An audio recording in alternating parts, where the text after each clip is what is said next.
guys, welcome back sa ating YouTube channel guys. For today's video, sasakay tayo ng turbojet papuntang Macau. So, umaga tayo babiyahe guys at mas madali ang turbojet para kaysa mag-bus dahil sa sobrang dami ng pila. So, dito pala tayo papasok sa loob. Ito, after ng immigration natin guys, at ang nabayaran ko pala dito ay 190 for turbojet. One way lang ito guys. Ayan. Ito yung loob nila guys. So, kanya-kanya kayo ng upuan. Very classic yung upuan nila guys. At saka, yes, enjoy lang tayo. So, nandito na nga pala tayo sa Macau guys. Makikita mo tong immigration sa loob. At dito naman sa labas guys, makikita mo yung mahabang bridge papuntang Tangjay, Macau. Yan. So, ang haba-haba na tulay guys. So, papasok tayo sa loob ng immigration at don't forget to bring your passport. Tapos ni guys, lalabas kayo sa may after ng immigration, may subway papunta dito sa sakayan ng bus sa tapat lang. Enjoy sa ating biyahe guys. Thank you for watching.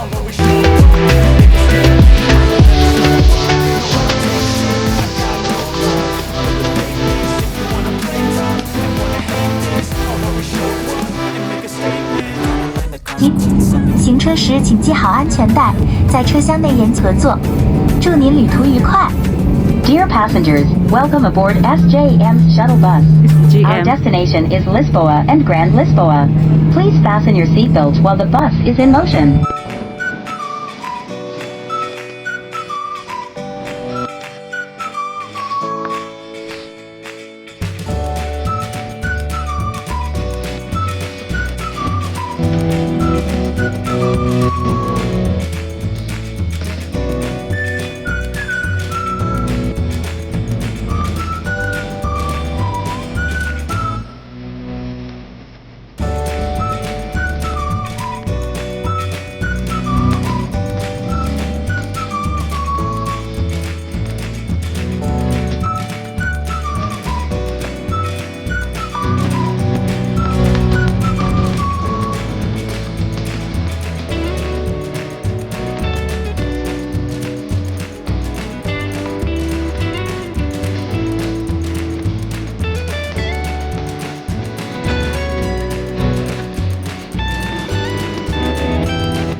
途经，感谢乘搭澳娱综合的穿梭巴士，我们期待再次为您服务。 Dear passengers, we will soon be arriving at Lisboa. Please remain seated with you and retrieve your luggage after getting off the bus. Please watch your steps when alighting from the bus. Passengers heading to Lisboa, please alight at this station. Next station, Grand Lisboa. Thank you for traveling with SJM Shuttle Service. We look forward to serving you again soon.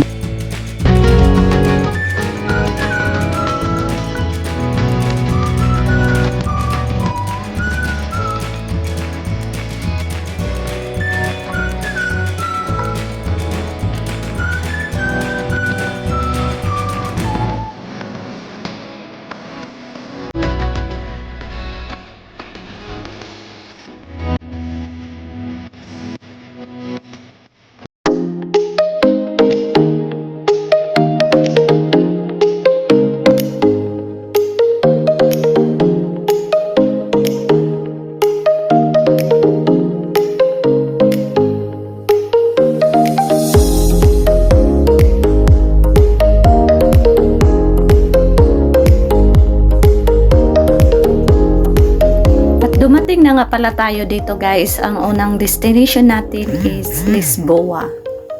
Yan, papasok lang tayo at tingin-tingin lang tayo guys kasi maganda yung loob. Ayan.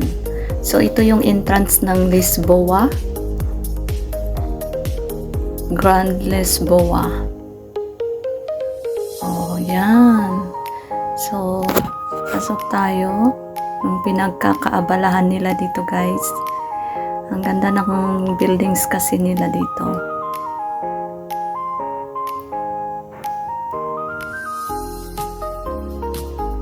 Yan. Dito tayo papasok sa loob. At tingin-tingin lang tayo. Ganda ng gawa nila nito guys. Oh, grabe. Napakamahal nito. Wow, ganda tingnan. So, pasok tayo dun sa loob. Picture lang tayo dito guys. Video.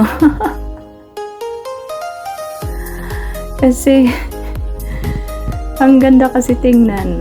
Mahiya na ako mag-picture kaya video na lang. Diba? Yan, dito tayo.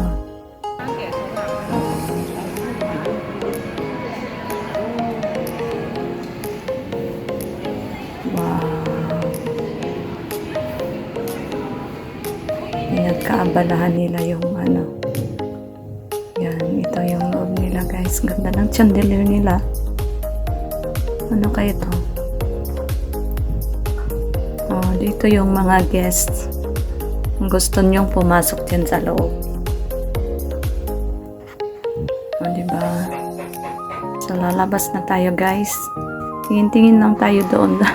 Dito tayo sa Margaret's. Yan. Kung nagutom kayo, bili lang kayo ng merienda dito guys. Ayan. So, gala-gala ulit tayo dito guys. Ganda ng anuhan dito. Yan, picture lang dito. Ayan, oh, 'di ba? Ang ganda kasi ng ano nila, yung design. Oh. Dito naman yung Senado Square.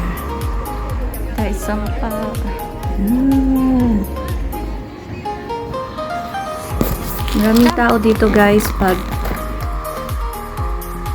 Chinese New Year. Yan, gala-gala lang tayo.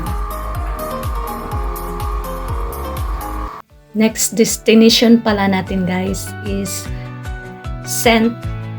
Paul. Ruins of St. Paul. Yan.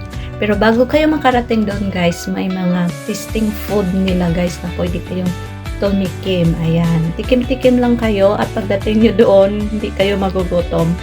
Kasi may laman na yung tiyan nyo. Bawat kali guys ay may mga patikim na mga pagkain like biscuit.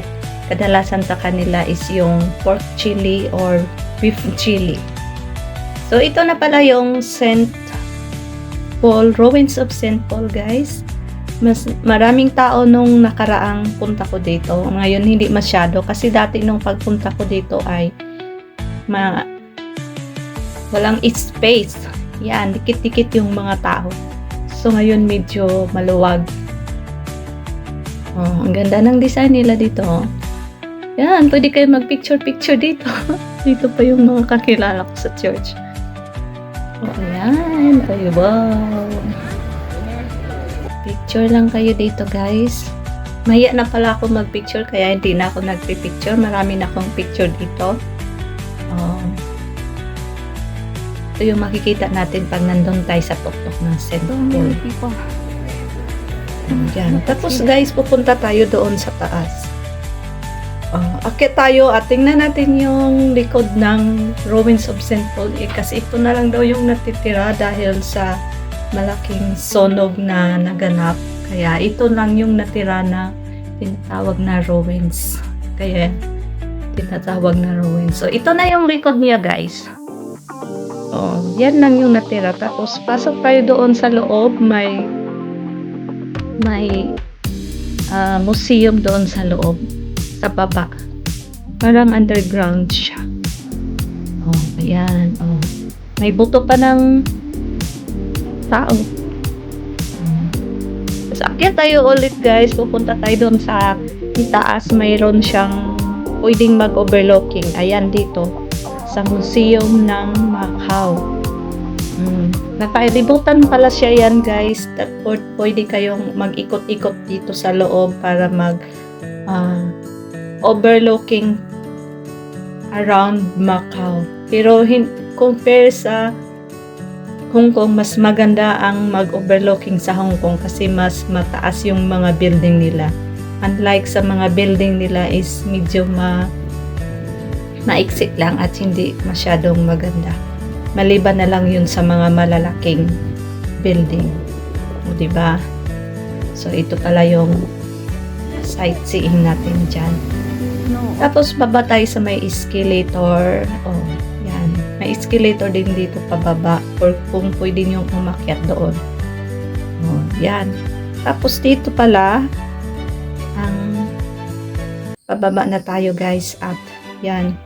Punta na tayo sa ating tikim time. Yan. Tikim-tikim tayo dito ng mga biscuit. O, diba? Ayan na guys.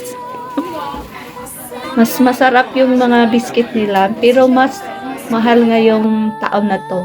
Last time nakakabili ako ng 3 for 100. Oh, 3 box for 100. Diba? Ang sarap kaya ng mga biscuit nila dito guys. Pero napubusog ka na sa tikim-tikim. O, diba?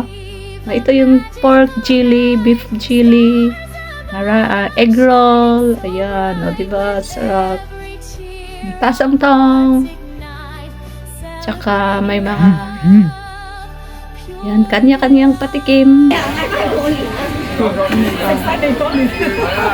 Ito naman medyo mas mahal. Kaya tikim-tikim lang tayo. Ito yung tasang-tong guys. Tasang-tong. Thank you. Tikim tayo.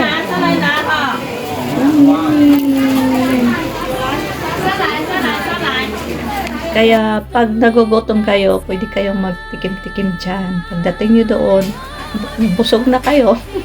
O kahit kita mo yung kinakain ko guys is crunchy pero ang lasa, sarap talaga ng lasa guys. O diba? So, hanggang doon na lang tayo guys sa tikim-tikim. Hindi tayo pwedeng bumili kasi wala tayong budget. Tapos nag-ikot-ikot kami, maghahanap kami ng mga restaurant para doon kami mag-lunch. Pero busog na yung tiyan ko kaya yung medyo mura lang yung kaya lang sa bulsa natin yung kainin natin ngayon. Oh. CR dito guys, pwede kayo mag-CR dito pala kami. Yan, CR muna tayo bago maghanap-hanap ng pagkainan. Thank you for watching guys. See you on my next vlog. Bye bye.